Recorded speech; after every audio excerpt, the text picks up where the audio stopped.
So in today's video, we're going to talk about why you should stop turning and you should start tilting. It's going to make a massive difference to your downswing. Let me explain. This video has been prompted by a recent lesson, and the golfer in mind was really struggling with consistency, and the thing that he was struggling with was his swing plane. So if I set up to this golf ball here, swinging in this direction, if we drew a line through the heel of the club up through my elbow line, this is often referred to as your swing plane. And what we know that the pros do so successfully is in the downswing, when the club is sort of parallel to the floor here, through to the through swing again when the club is parallel, they make sure that the swing plane is never too vertical, which basically means not too much in this direction. Now, if you can get your swing plane shallower, which means more this way and around the body, it's basically going to become much easier to control your club face.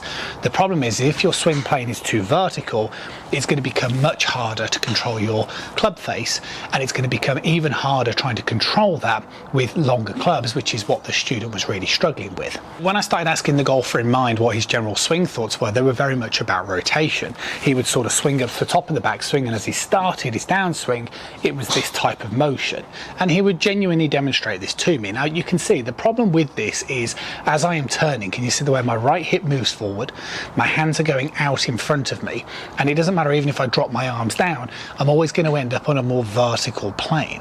What we need to do is we need to change that. We need to find a way to start the downswing where we're moving more this way. See, my right shoulder drops down, not out. See, my hands drop down, not forward, and can you see the way my left hip moves back, not right one forward.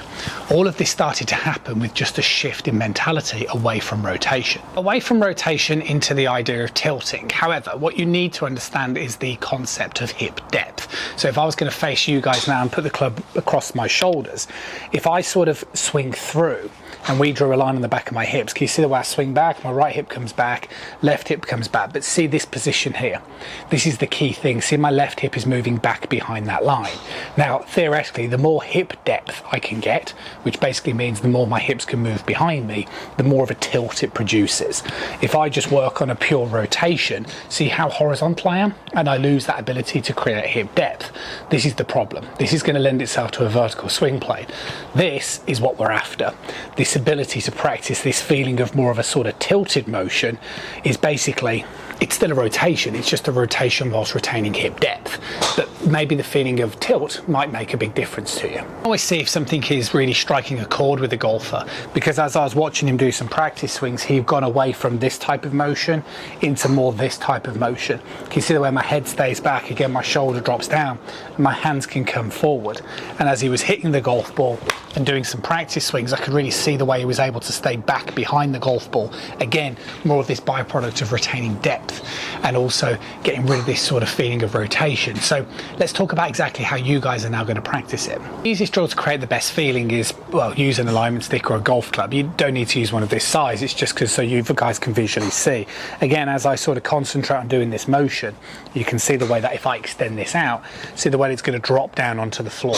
And that's what you're after, that feeling here of getting my left hip back and behind me, which is going to give me good hip depth.